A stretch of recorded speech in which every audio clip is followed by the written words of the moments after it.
नमस्कार बच्चों, कैसे हैं आप सब। आशा करती हूँ आप सभी अच्छे होंगे, स्वस्थ होंगे, खुश होंगे और अपनी पढ़ाई भी अच्छे से कर रहे होंगे। तो जैसा कि आप सभी जानते हैं, मैं हूँ आपकी हिंदी की अध्यापिका और मैं स्वागत करती हूँ आप सभी का आईसीटी वर्चुअल क्लासरूम में। और आज हम यहाँ पर एकत्रित हुए हैं पढ़ने के लिए क्लास 9th की हिंदी। क्लास 9th की हिंदी में हम पढ़ रहे हैं हमारा नया चैप्टर, जो कि हमारी क्षितिज पाठ्य पुस्तिका के काव्य खंड से लिया गया है, जिसका नाम है ग्राम श्री। क्षितिज पाठ्य पुस्तिका भाग 1 यानी कि क्लास 9th में भाग 1 जो आपकी पाठ्य पुस्तिका है उसके काव्य खंड से लिया गया है और जिसके कवि हैं सुमित्रा नंदन पंत जी। तो जैसे कि आप कविता के नाम से ही समझ पा रहे हैं, कविता के नाम से ही जान पा रहे हैं, ग्राम श्री। ग्राम श्री यानी कि इसमें गांव का बहुत ही सुंदर, बहुत ही मनोहारी चित्रण किया है कवि ने इस कविता में, कि किस तरह से ग्रामीण जो परिवेश है वहां का दृश्य किस तरह का है, किस तरह से वहां पर जो फूल खिल रहे हैं, किस तरह की वहां पर हरियाली है, किस तरह वहां पर पेड़ पौधे हैं, किस तरह के वहां पर जीव जंतु हैं, सभी का वर्णन अपनी इस कविता में किया है। बहुत ही सुंदर कविता है, बहुत ही प्यारी कविता है। पढ़ेंगे इसको, साथ ही इसके भावार्थ को भी समझेंगे। तो बिल्कुल रेडी हो जाइए आप सभी पढ़ने के लिए और समझने के लिए। तो सबसे पहले, जैसे कि हमने कवि का नाम यहाँ पर बताया, सुमित्रा नंदन पंत जी। तो सुमित्रा नंदन पंत जी के जीवन परिचय को यहाँ पर पढ़ लेते हैं। सुकुमार कवि, सुमित्रा नंदन पंत जी को कहा गया है सुकुमार कवि कहलाने वाले सुमित्रा नंदन पंत का जन्म सन 1900 में उत्तरांचल के अल्मोड़ा जिले में हुआ था। सुमित्रा नंदन पंत जी का जन्म उत्तरांचल, यानी कि देखिए, जब हमारा जो राज्य है वो अलग हुआ था तो इसका नाम उत्तरांचल रखा गया था, अभी उत्तराखंड है। तो उत्तराखंड के अल्मोड़ा जिले में हुआ था। इनकी प्रारंभिक शिक्षा अल्मोड़ा में ही हुई और उच्च शिक्षा के लिए ये बनारस और इलाहाबाद में गए। वे बचपन से ही काव्य रचना में रुचि रखते थे और छायावाद के प्रमुख स्तंभों में से एक है, यानी कि इनको छायावादी कवि भी कहा जाता है सुमित्रा नंदन पंत जी को। तो देखिए, छोटा सा जीवन परिचय यहाँ पर हमने सुमित्रा नंदन पंत जी का पढ़ा। अब हम अपने चैप्टर को शुरू करने जा रहे हैं, अपने पाठ। जैसे कि मैंने आपको बताया, हमारा जो पाठ है वो है ग्राम के बारे में, ग्राम में श्री। तो देख सकते हैं आपको यहाँ पर दो चित्र दिखाए गए हैं। एक चित्र आपको दिखाया गया है कि जहां पर खेत आपको दिखाई दे रहे हैं, पशु आपको दिखाई दे रहे हैं और एक ग्रामीण परिवेश आपको दिखाया गया है, और दूसरा आपको दिखाया गया है एक शहर का दृश्य। तो क्या अंतर है इन दोनों में, क्या अंतर आपको दिखाई दे रहा है? देखिए, आपको ग्रामीण परिवेश जो होता है वहां पर बिल्कुल हरियाली हर जगह दिखाई देती है और एक तरह से एक अलग ही शांति, एक अलग ही आनंद होता है। ग्रामीण गांव का एक अलग ही आनंद होता है, एक अलग ही परिवेश होता है, एक अलग ही मनोहर दृश्य होता है ग्रामीण क्षेत्रों का। जिस तरह से आप यहाँ पर देख सकते हैं, बहुत सारे पशु पक्षी हैं और क्या बोलते हैं, खेत है, हरे भरे पेड़ है, खलिहान है, मिट्टी के ढेर है, गोबर के उपले हैं। तो अलग अलग तरह की चीजें आपको गांव में दिखाई देती है। शहर में क्या दिखाई देता है? शहर में केवल सड़कें दिखाई देती हैं और बड़ी बड़ी बिल्डिंगें, और उन सड़कों पर दौड़ती हुई तेज तर्रार गाड़ियां हमें दिखाई देती हैं। तो अब हम शुरू करते हैं अपनी कविता को। और जैसे कि मैंने आपको बताया, बहुत ही सुंदर, बहुत ही प्यारी ये कविता है। एक एक करके काव्यांश को पढ़ेंगे, हर एक काव्यांश को हम यहाँ पर पढ़ेंगे और फिर उसके भावार्थ को हम यहाँ पर क्लियर करेंगे। सबसे पहली पंक्ति है हमारी यहाँ पर, पहला काव्यांश है हमारा यहाँ पर। फैली खेतों में दूर तलक मखमल सी कोमल हरियाली। फैली खेतों में दूर तलक मखमल सी कोमल हरियाली, लिपटी जिससे रवि की किरणें चांद की सी उजली जाली। लिपटी जिससे रवि की किरणें चांद की सी उजली जाली, तिनकों के हरे तन पर हिल हरित रुधिर है रह झलक। श्यामल भूतल पर झुका हुआ है श्यामल भूतल पर झुका हुआ है, नभ का चीर निर्मल नील फलक। तो देखिए कितनी प्यारी सुंदर पंक्तियां हैं। तो जैसे कि मैंने कहा, ये ग्रामीण क्षेत्र का एक मनोहारी सुंदर चित्रण यहाँ पर किया गया है कि किस तरह से गांव में जो खेत होते हैं, जो आप देख सकते हैं दोनों चित्रों में, जो ऊपर वाला जो दृश्य है उसमें आप देख सकते हैं सूर्य उदय का दृश्य दिखाई दे रहा है पहाड़ पर, और खेतों पर जो सूर्य की किरणें हैं वो कैसे पड़ रही है, और चारों तरफ नीचे जो आपको दिख रहा है दृश्य, उस पर आप देख सकते हैं कि कैसे चारों तरफ जो है हरियाली छाई हुई है, सुंदर हरियाली जो है चारों तरफ फैली हुई है। तो कहा है दूर तलक फैली खेतों में दूर तलक मखमल सी कोमल हरियाली, लिपटी जिससे रवि की किरणें चांद की सी उजली जाली। देखिए दूर तलक खेतों में हरियाली फैली हुई है और उसमें लिपटी हुई है रवि की किरणें। रवि या अर्थात सूर्य, सूर्य की किरणें आप देख सकते हैं कितने सुंदर तरीके से, कितने प्यारे तरीके से उन पर पड़ रही है और वो चांद सी सुंदर हो जा रही हैं, चमक जा रही हैं तिनकों के हरे तन पर। और जो तिनके आपको यहाँ पर दिखाई दे रहे हैं, हरे हरे जो तिनके आपको यहाँ पर दिखाई दे रहे हैं, तिनकों के हरे तन पर हरित रुधिर है रह झलक। हरित हिल हरित रुधिर है रह झलक, यानी कि उनको जब उन पर जब सूर्य की रोशनी पड़ रही है तो उनके अंदर का जो हरा रुधिर है, यानी कि वो बिल्कुल ट्रांसपेरेंट, वो शाइन कर रहे हैं, वो चमक रहे हैं, उनके अंदर का जो हरा रुधिर है, जो हरित लवक जिसके कारण वो हरे होते हैं, वो हरा रुधिर जो है बिल्कुल साफ साफ चमक रहा है, सुंदर लग रहा है। श्यामल भूतल पर झुका हुआ है, नभ का चीर निर्मल नील फलक। श्यामल श्यामल भूतल पर, जो काले रंग का भूतल है, जमीन है जो काले रंग की, उस पर झुका हुआ है नभ का चीर निर्मल नील फलक। बिल्कुल सुंदर प्यारा सा नीला सा जो नभ है वो उसको ढके हुए है, उसको कवर किए हुए है, उस पर फैला हुआ है। देखिए भावार्थ क्या लिखते हैं यहाँ पर कवि अपनी इस कविता का। बहुत ही सुंदर, बहुत ही प्यारी सी ये कविता है। देखिए गांव के प्राकृतिक सौंदर्य का वर्णन यहाँ पर किया है। गांव के प्राकृतिक सौंदर्य का वर्णन यहाँ पर कवि ने किया है और कवि कहते हैं कि गांव में दूर तक मखमल की तरह मुलायम हरियाली फैली हुई है, हरी घास फैली हुई है। देखिए शहर में इस तरह का दृश्य आपको कहीं देखने को नहीं मिलेगा, शहरों में इस तरह का दृश्य आपको कहीं भी देखने को नहीं मिलेगा, क्योंकि वहां पर क्या होता है, बहुत बड़ी बड़ी बिल्डिंगें बन जाती हैं, बहुत बड़े बड़े एक तरह से शहर बस जाते हैं। देखिए इस तरह की का दृश्य आपको शहर में कहीं भी नजर नहीं आएगा, कहीं भी ऐसा दृश्य आपको शहर में नजर नहीं आएगा।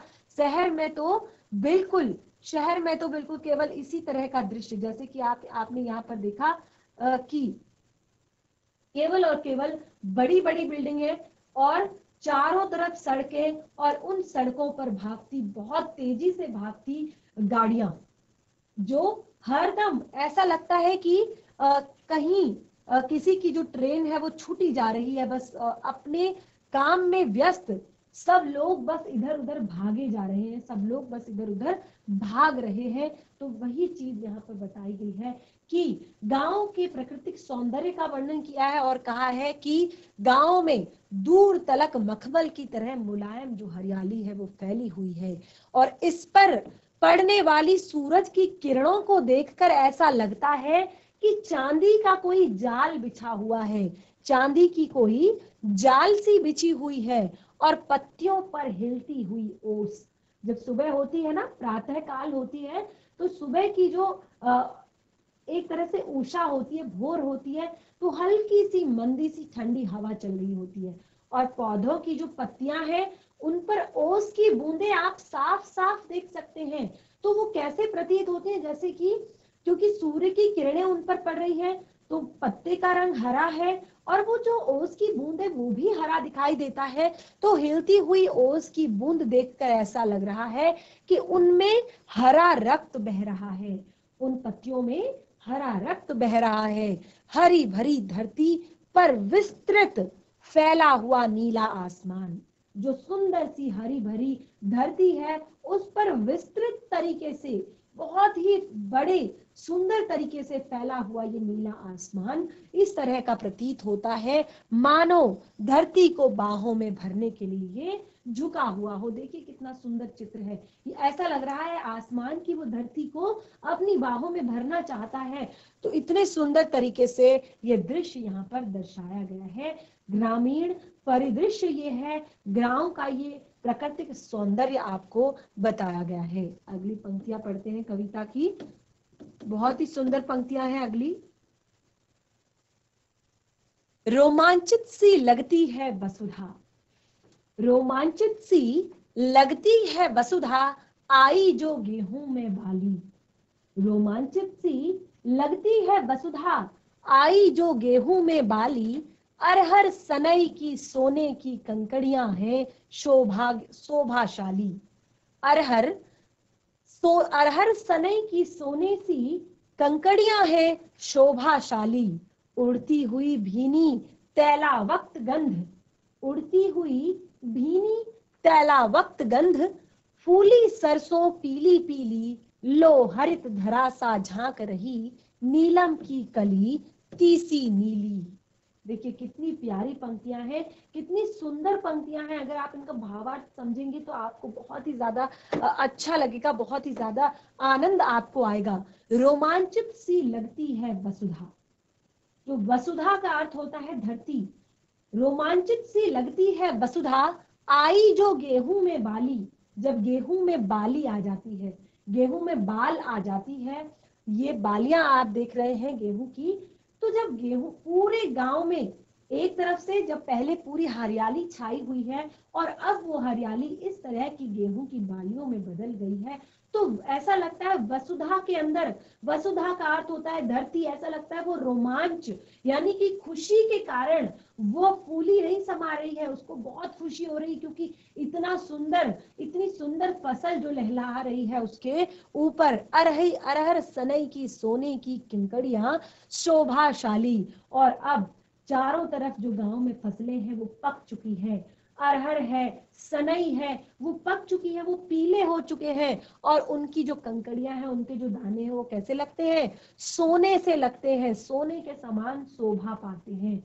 और आगे कहती है उड़ती है भीनी तैला वक्त गंध, ऐसा लगता है एक भीनी सी तेल के समान, जैसे तेल की तैलीय गंध होती है ना, बिल्कुल उसी के समान एक भीनी सी गंध प्रकृति में फैली हुई है। वो गंध किसकी है, फूली सरसों पीली पीली, क्योंकि पूरे जितने भी खेत हैं वहां पर सरसों फूल चुकी है, सरसों में फूल आ चुका है और एक भीनी सी तैला वक्त गंध फैल चुकी है प्रकृति में।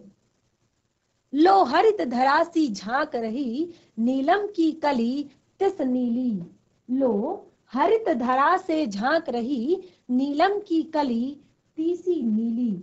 जो हरित धरा यानी कि पूरा हरा, हरित धरा है, पूरी धरती जो है वो हरी हो रखी है, हुई है और उसमें से ऐसा लगता है नीलम की कली झांक रही है, यानी कि नीला आसमान। आप देख सकते हैं कितना सुंदर दृश्य यहाँ पर दिखाया गया है।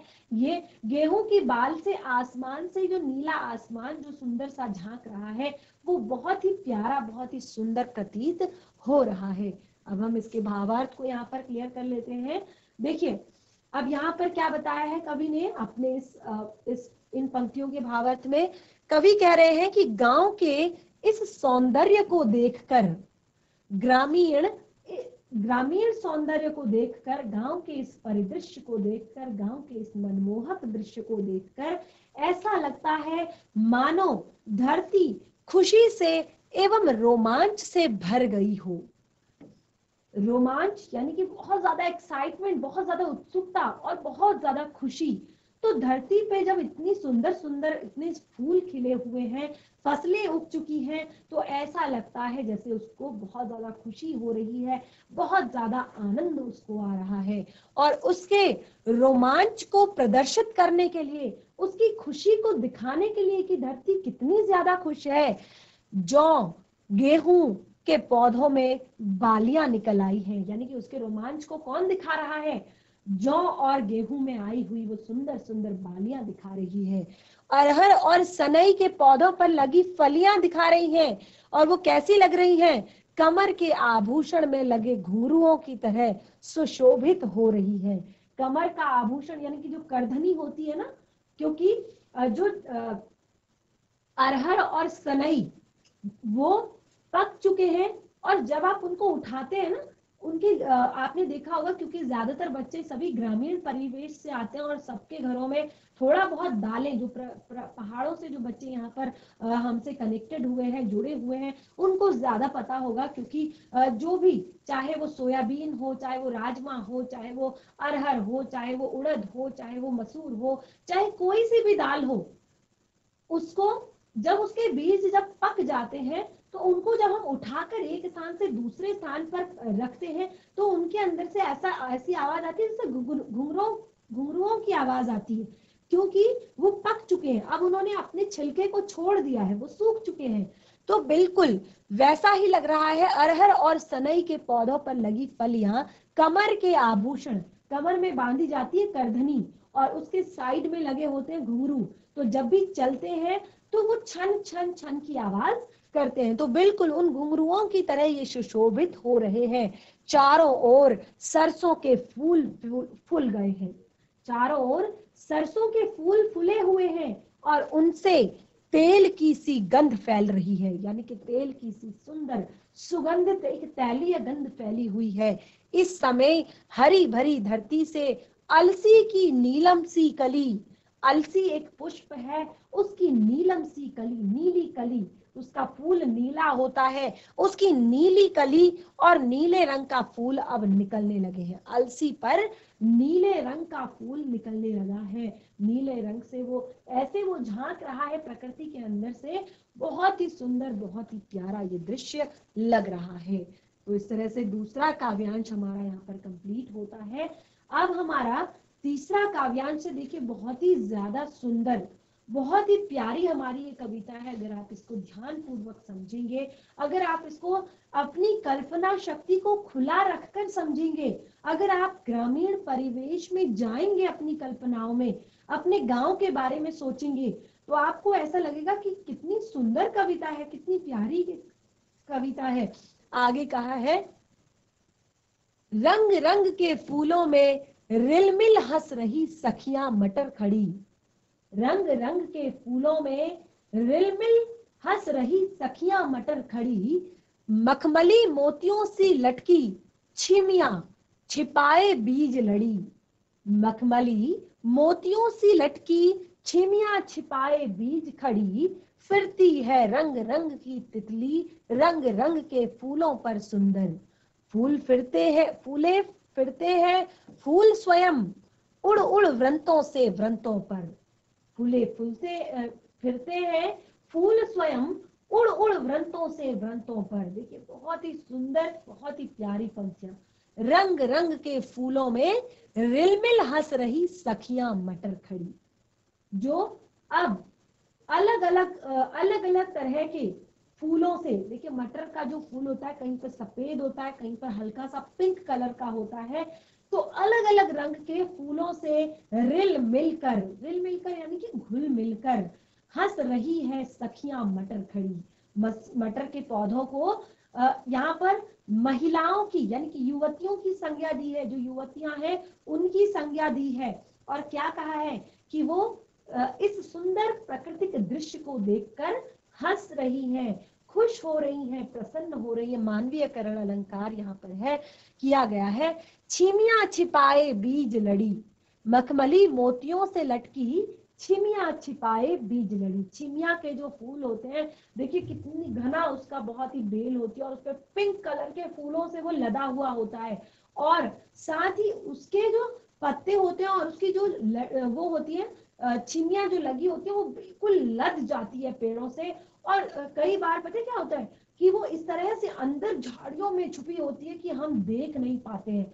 हम जब हटाते हैं, अरे बाप रे, इधर भी है, इधर भी लगी है, इधर भी लगी है, इधर भी लगी है, बहुत सारी होती है वो। तो इस तरह से छिमिया छिपाए बीज लड़ी, अपनी बीज लड़ियों को छिपाए हुए है।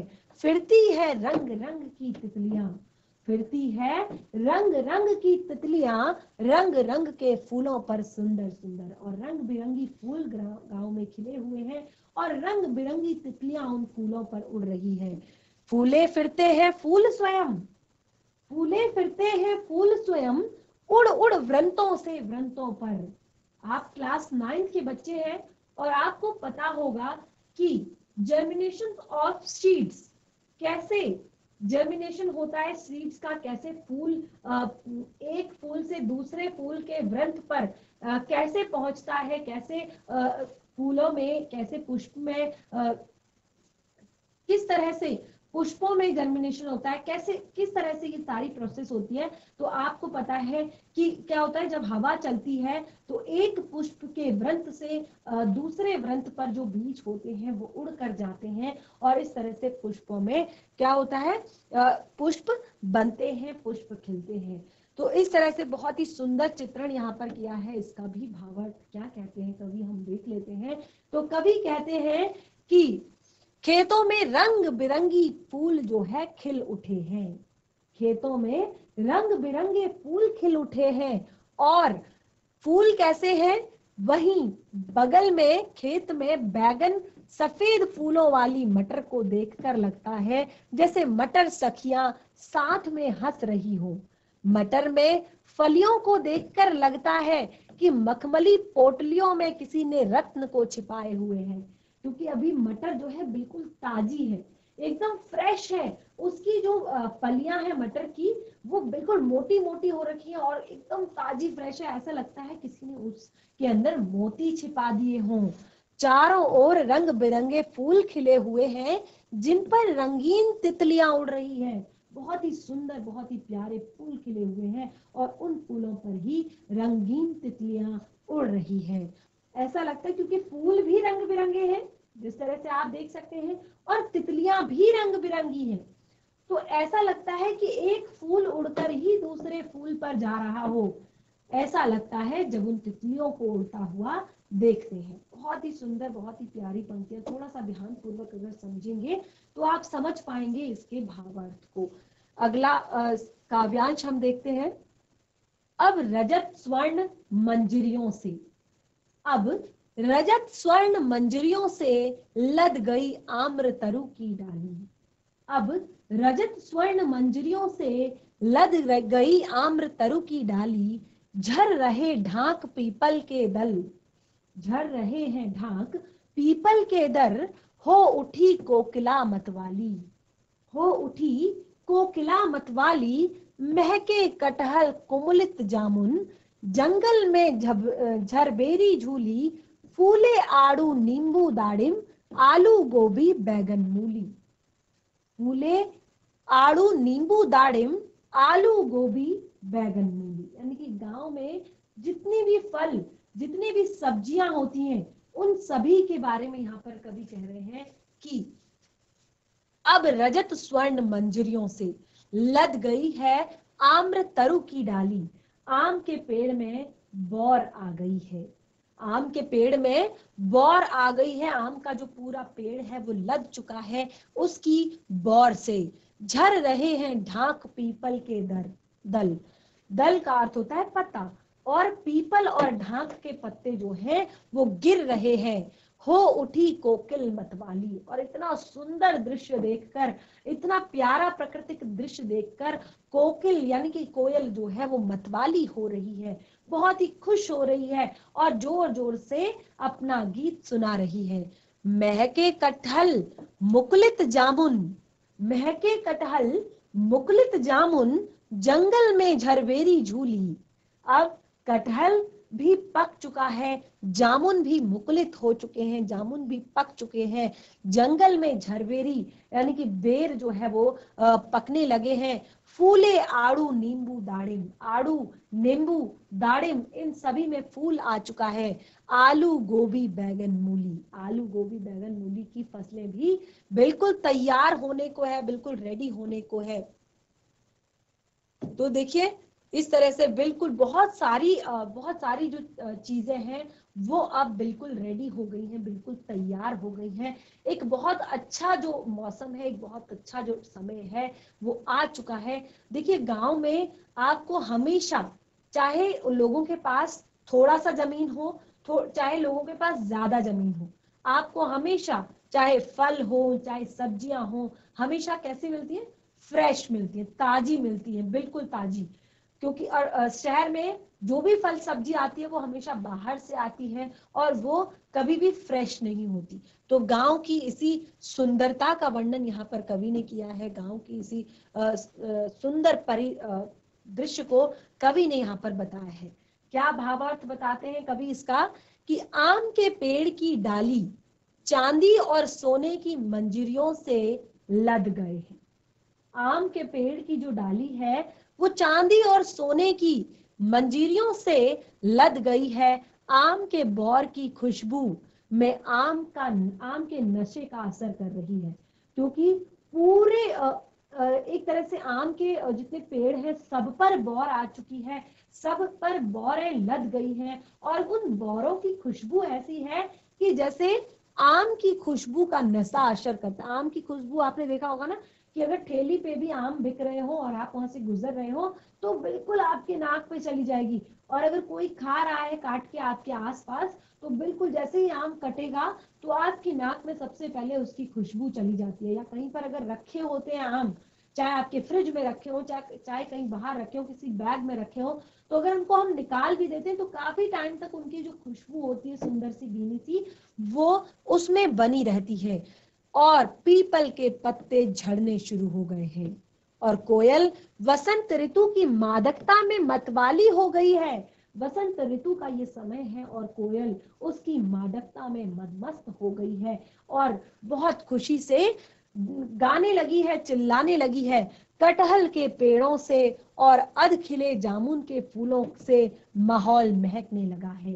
कटहल लग रहे हैं छोटे छोटे, जामुन के जो फूल हैं वो जामुन पर फूल लग रहे हैं, जामुन पर फल लग रहा है और इससे क्या हो गया है? माहौल और ज्यादा सुंदर और ज्यादा प्यारा हो गया है। झरबेरी की झाड़ियां भी फूलों के वजन से लड़कर झूलने लगी है। झरबेरी यानी कि जो जंगल में एक तो पेड़, बड़े पेड़ होते हैं बेर के, एक होते हैं छोटे पेड़ जो झाड़ियां टाइप की होती है जगह जगह पर, उन पर छोटे गोल वाले बेर लगते हैं। आपने देखा होगा इस तरह के छोटे छोटे गोल बेर लगते हैं। लेकिन जो बड़े जंगल में जो बड़े बड़े पेड़ होते हैं उन पे लंबे वाले बेर लगते हैं, इतने मोटे मोटे वाले बेर। तो झरबेरी की झाड़ियां भी फूलों के वजन से लड़कर झूलने लगी हैं। साथ में अन्य पौधों के फूलों की पूरी तस्वीर को मूर्ति रूप यहाँ पर कवि दे रहे हैं। बहुत ही सुंदर, बहुत ही प्यारी पंक्तियां। अगर आप अपनी इमेजिनेशन पावर को खुली रखकर, अपनी कल्पना शक्ति को अगर खुला रखेंगे, सोचेंगे, जिस तरह से हम पढ़ रहे हैं तो आपको ऐसा लगेगा कि आप भी इसी सुंदरता के बीच बैठे हुए हैं, आप भी इस प्राकृतिक परिदृश्य का आनंद ले रहे हैं, प्रकृति का आनंद ले रहे हैं। आगे पंक्तियां हैं, इनको पढ़ लेते हैं। पीले मीठे अमरूदों में अब लाल लाल चकत्तियां पड़ी। पीले मीठे अमरूदों में अब लाल लाल चकत्तियां पड़ी।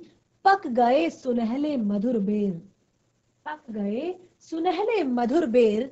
अवली से तरु की डाल जड़ी, अवली से तरु की डाल जड़ी। लहलह पालक महमह धनिया, लहलह पालक महमह धनिया। लौकी और सेम फली फैली, लौकी और सेम फली फैली। मखमली टमाटर हुए लाल, मिर्चों की बड़ी हरी थैली। मखमली टमाटर हुए लाल, मिर्चों की और बड़ी मिर्चों की बड़ी हरी थैली। तो क्या कहते हैं अब यहाँ पर कवि? कवि कह रहे हैं पीले मीठे अमरूदों में, अब जो वसंत ऋतु आ चुकी है और सुंदर सुंदर पीले पीले अमरूद जो है पक चुके हैं और उनमें लाल लाल चकत्ते पड़ चुके हैं क्योंकि वो पक गए हैं। और साथ ही सुनहरे मधुर बेर भी पक चुके हैं, सुनहरे मधुर बेर पक चुके हैं। आंवली से तरु की डाली जड़ी, आंवले से पूरे आंवले का वृक्ष जो है वो जड़ चुका है। आपने देखा होगा आंवले का वृक्ष जब उसपे आंवला लगते हैं तो पत्तियां तो दिखाई नहीं देती, ऐसा लगता है कि केवल आंवला ही आंवला इस पर लगा हुआ है। और ऊपर से लहलह पालक महमह धनिया, एक तरफ पालक लहरा रहा है, दूसरी तरफ धनिया महक रहा है। लौकी और सेम की फली, मखमली टमाटर हुए लाल। लौकी और सेम की फली भी आ चुकी है और मखमली लाल लाल टमाटर जो है पक चुके हैं। मिर्चों की बड़ी हरी थैली, और मिर्च भी काफी लदी हुई है पेड़ों पर। तो क्या यहाँ पर कहते हैं, अमरूद इतने पक गए हैं, क्या भावार्थ है इसका, अमरूद इतने पक गए हैं कि उन पर लाल निशान पड़ गए हैं, लाल चकत्ते पड़ गए हैं। बेर पक गए हैं, पककर सुनहरे हो गए हैं, और आंवले से पेड़ की डाल ऐसी लदी हुई है जैसे उस पर सितारे जड़ गए हों।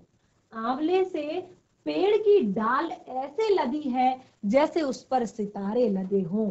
पालक के पत्ते लहरा रहे हैं, पालक के पत्ते लहलहा रहे हैं, और धनिये की सौंधी महक आ रही है, और धनिये की सौंधी प्यारी महक आ रही है। लौकी और सेब पूरे जमीन पर इधर उधर फैल गई है, लौकी और सेब पूरी जमीन पर इधर उधर फैल गई है।